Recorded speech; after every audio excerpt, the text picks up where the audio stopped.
अस्सलाम वालेकुम नाज़रीन, ख़बर से ख़बर में खुश आमदीद। मैं हूँ इफ्तिखार शिराजी। नाज़रीन, प्रोग्राम का आगाज़ सबसे पहले करते हैं तहरीक इंसाफ के पेशावर में जलसे से। बड़े तवील अरसे बाद तहरीक इंसाफ ने एक बहुत बड़ा पावर शो किया, अगरचे किया होम ग्राउंड, गोया कि जहाँ पे उनकी हुकूमत है खैबर पख्तूनख्वा में।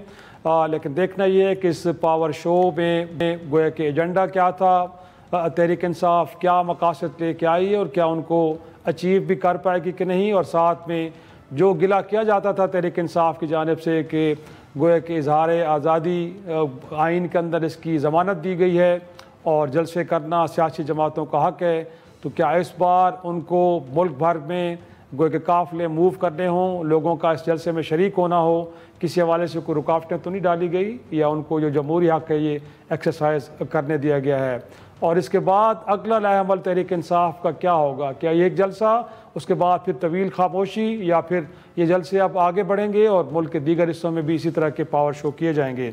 हमारे साथ मौजूद हैं पाकिस्तान तहरीक इंसाफ सीनियर रहनुमा शौकत यूसुफ़ज़ई साहब। बहुत शुक्रिया सर वक्त देने के लिए।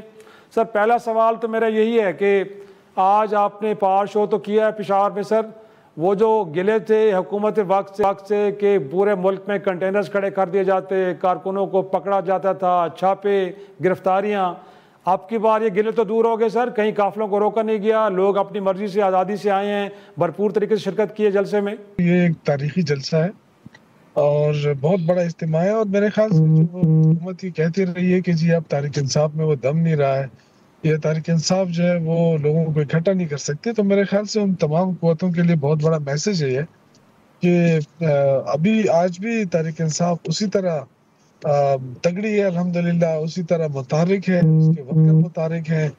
और जो सबसे अच्छी बात है वो ये कि ये सिर्फ जो जलसा जुलूस है ये अब सिर्फ खैबर पख्तूनख्वा तक नहीं महदूद होगा, बल्कि अब इसका रुख करेगा, पंजाब का रुख करेंगे और सिंध का रुख करेंगे। अब पूरे पाकिस्तान के अंदर हम जलसे भी करेंगे। हमारा हक है पुरअमन सियासी एहतजाज करना, जलसा करना। ये जो पंजाब के अंदर जो मिनी मार्शल लॉ नाफिज हुआ है, ये मार्शल लॉ हम नहीं मानते।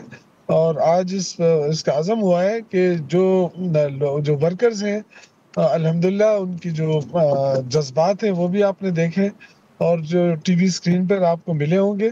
तो इंशाअल्लाह ताला मुझे तो ये उम्मीद है कि अब तहरीक इंसाफ जो है वो सही ट्रैक पर आ गई है, और अब इसको जो है ना इसको आप ये मेंटेन रखना होगा हमें, ताकि जो प्रेशर डेवलप हुआ है इसको हमें जारी रखना है, क्योंकि इस वक्त मुल्क फस्तायत का शिकार है, रूल ऑफ लॉ नहीं है, इजहार आज़ादी पर पाबंदियां हैं, और पंजाब में तो आप जलसा भी नहीं कर सकते। तो ये चीज़ें हमने बड़ी बर्दाश्त कर ली। अब मेरे ख्याल से जो सियासी कुव्वत का मुजाहरा हुआ है पेशावर में, इसके बाद इसको हम जारी रखेंगे इंशाल्लाह।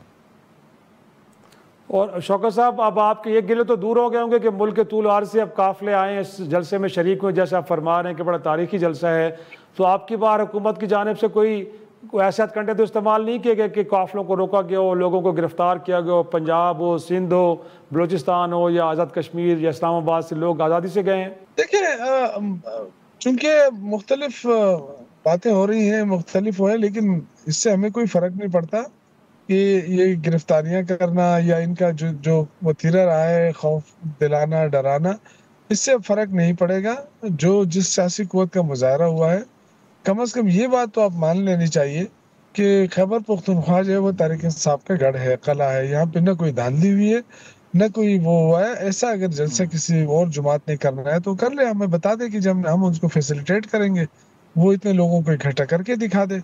जो दावेदार हैं इस मुल्क में कि जी हम सियासतदान हैं, हम सियासत कर रहे हैं, तो इतना बड़ा करके दिखा दे, तमाम तर सियासी और हुकूमती ताकत भी इस्तेमाल कर ले।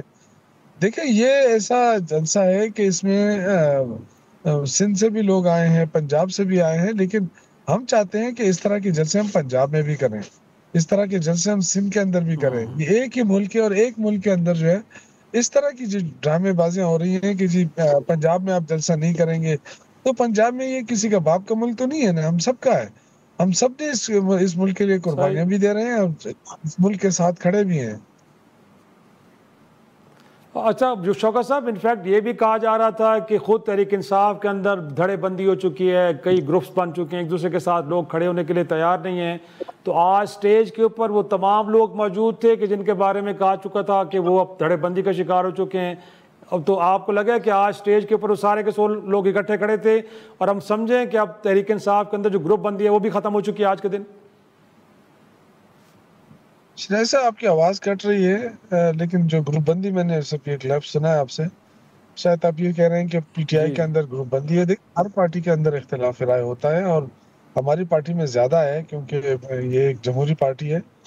لیکن آپ نے دیکھا کہ یہی بات ہوتی تھی کہ جی اکٹھے اس لیے نہیں ہو سکتے کہ ان کے اندر گروپ بندی ہے، لیکن تمام تر گروپ بندیوں کے باوجود جو ہے وہ لوگ نکلے، اس لیے کہ کال عمران خان نے دیے. جب عمران خان کال دے گا تو پھر اس میں کوئی گروپ بندی سامنے اس کے لیے مشکلات پیدا نہیں کر سکتی. اس لیے میں یہ سمجھتا ہوں کہ یہ جو آئندہ بھی جو تحریک چلے گی اس کی کال عمران خان دیں گے اور لوگ نکلیں گے، چاہے وہ پنجاب کی کال دے، چاہے وہ سندھ کی دے، چاہے خیبر پختونخوا کی دے. لیکن وہ کیا عوامی طاقت کے ذریعے اپنے مطالبات منوائیں گے، یا پچھلے دنوں تو ان کی ایک اسٹیٹمنٹ ہم نے دیکھی ہے جس میں وہ فرما رہے ہیں کہ اب ان کی پارٹی کے دیگر زعماء تو اسٹیبلشمنٹ کے ساتھ گفتگو نہ کریں، اور اسٹیبلشمنٹ اگر بات کرنا چاہتی ہے تو براہ راست پھر عمران خان صاحب سے کی جائے. تو یہ آپشن اگین آپ رکھ رہے ہیں کہ گفتگو کا، اور گفتگو خود براہ راست وہ خود کرنا چاہ رہے ہیں اسٹیبلشمنٹ سے؟ سر دیکھیں اسٹیبلشمنٹ جو ہے نا اس کے ساتھ تو اب بات چیت کا کوئی فائدہ مجھے نظر بھی نہیں آ رہا ہے، نہ ہی اس طرح کے کوئی حالات مجھے سامنے نظر آ رہے ہیں. لیکن یہ کہ اسٹیبلشمنٹ کے اوپر پریشر تو بہت ہوگا، اس لیے کہ اس وقت جو امریکہ اپنے مفادات کے لیے جو قربت دکھا رہا ہے پاکستان کے ساتھ، جتنا وہ قربت دکھائے گا، یہاں تو شادیانے بجائے جا رہے ہیں کہ جی امریکہ کے ساتھ ہمارے تعلقات بڑے اچھے ہو رہے ہیں اور ہمیں فائدہ ہوگا. لیکن امریکہ کے ساتھ تو ہمارے تعلقات، آپ نے دیکھا کہ جب افغان وار جب سے شروع ہوئی اس وقت سے ہم تعلقات کے اس دائرے میں رہے ہیں، لیکن فائدہ کیا ہوا ہے؟ اب آج دیکھیں کہ آپ کے اسٹریٹجک پارٹنر جو ہے وہ چائنا ہے. اگر آپ امریکہ کے بہت قریب جائیں گے تو چائنا آپ کے ساتھ اس طرح کے وہ نہیں رہے گا جو اعتماد سازی ہے. تو میرا یہ خیال ہے کہ ایک مشکل وقت ہے پاکستان کے اوپر، اور کہ وہ ایک ایسی خارجہ پالیسی تشکیل دے جس میں چائنا جو ہے وہ متاثر نہ ہو، اس کے ساتھ دوستی متاثر نہ ہو، اور امریکہ سمیت جتنے بھی پاورز ہیں ان کے ساتھ ہمیں برابری کی بنیاد کے اوپر ہمیں اپنے تعلقات کو استوار کرنے کی ضرورت ہے. لیکن جو میں سمجھتا ہوں کہ اس وقت پاکستان قرضوں میں ڈوبا ہوا ہے اور کوئی 77-78 ہزار ارب کا قرضہ چڑھ گیا ہے پاکستان کے اوپر. تو اگر ہم کسی کے لیے ایندھن بننے کی کوشش کریں گے، یا پاکستان جو ہے وہ دوبارہ اس جو دہشت گردی کی جو لہر آج تک پاکستان میں چل رہی ہے، اگر ہم اس طرف جائیں گے تو ہمارے لیے مشکلات ہی ہوں گی. اور میرا یہ خیال ہے کہ امریکہ کے ساتھ اگر ہم جو بھی ڈیل ہوتی ہے ہماری، تو وہ اپنے مفادات، پاکستان کے مفادات کو دیکھ کر ہونی چاہیے. یہ نہ ہو کہ امریکہ اپنے مفادات ماضی کی طرح وہ مفادات کے تحت اپنا کام نکالے اور پاکستان اسی طرح رہ جائے. اگر اس وقت بھی پاکستان اگر دو ٹوک فیصلہ کرتا تو آج قرضوں میں نہ ڈوبا ہوتا. یقیناً. اور لاسٹلی یہ جاننا چاہوں گا کہ یہ آپ کی ذاتی خواہش ہے کہ پورے ملک میں اب جلسے ہوں گے، یا آج قیادت نے باقاعدہ طور پہ اس کا فیصلہ کر لیا ہے کہ اب پورے ملک میں اس طرح کے جلسے کیے جائیں گے؟ سر دیکھیں میں نے آپ سے کہا نا کہ یہ ہماری شروعات تھی، اور یہ انشاءاللہ تعالی جو لوگوں کے اندر جو جوش و خروش پیدا ہوا ہے اور دوبارہ متحرک ہوئی ہے پارٹی، اور اب انشاءاللہ یہ جو ٹیمپو بنا ہے اس کو ہم برقرار رکھیں گے، اور پنجاب میں، سندھ میں، بلوچستان میں ہر جگہ ہم جلسے کریں گے. اور ہم یہی بتانا چاہتے ہیں کہ ہم پرامن لوگ ہیں، سیاسی جلسے کرنا ہمارا حق ہے. اگر ہمیں سیاسی جلسوں کی اجازت نہیں دیں گے تو پھر میرے خیال سے حالات جو ہے پاکستان کے اور بھی خراب ہو سکتے ہیں، کیونکہ ورکر جو ہیں وہ اب چاہتے ہیں کہ ہر صورت میں احتجاج بھی ہو، پرامن ہو. ہم کوئی قانون ہاتھ میں لینا نہیں چاہتے. شوکت صاحب سوری ٹو انٹرپٹ، لیکن حکومت وقت تو کہہ رہی ہے کہ ڈائلاگ ٹیبل پہ آ جائیں، گفتگو کریں، اس کے ذریعے معاملے کو حل کیا جائے، تو یہ آپشن بھی اوپن رکھی ہے سر کہ نہیں؟ ایک بات آپ کو بتاؤں کہ میں تحریک انصاف میں ان لیڈروں میں ہوں جو چاہتا ہوں کہ مذاکرات ہوں اور معاملات جو ہے وہ اچھے طریقے سے حل ہوں، لیکن مجھے مذاکرات کے لیے ماحول سازگار نظر نہیں آ رہا ہے، اور نہ ہی حکومت جو ہے وہ اس طرح کی کوئی حالات بنانے کی کوشش کر رہی ہے देखिए PMLN को तो फ़ायदा इसी में है ना कि हम तहरीक इंसाफ और फ़ौज को लड़ाया जाए और ख़ुद मज़े करें हुकूमत में बैठकर। देखो उनको पाकिस्तान से तो कोई दिलचस्पी है नहीं, अगर होती तो आप देखें 33,000 अरब का कर्जा नवाज शरीफ ने मुख्तसर अरसे में ले लिया और अभी मज़ीद कर्ज़ों के लिए अप्लाई हो रही है। दूसरे अवाम के ऊपर देखें जो बिजली का जो गर्दिशी कर्जा है वो बढ़ता जा रहा है। अब वो अभी बिजली की कीमतों में इज़ाफ़ा करके वो गर्दिशी कर्जा पूरा किया जाएगा। तो बहुत मुश्किल हालात हैं इस वक़्त पाकिस्तान के और इन मुश्किल हालात से निकालने के लिए एक अच्छी लीडरशिप की ज़रूरत है जो इस वक़्त मुझे नज़र नहीं आ रही है। लेकिन एस्टेब्लिशमेंट जो है वो भी परेशान होगी, ज़ाहिर है उनके पास कोई ऑप्शन होना चाहिए और इस वक़्त मैं समझता हूँ कि ये हुकूमत डिलीवर नहीं कर पा रही।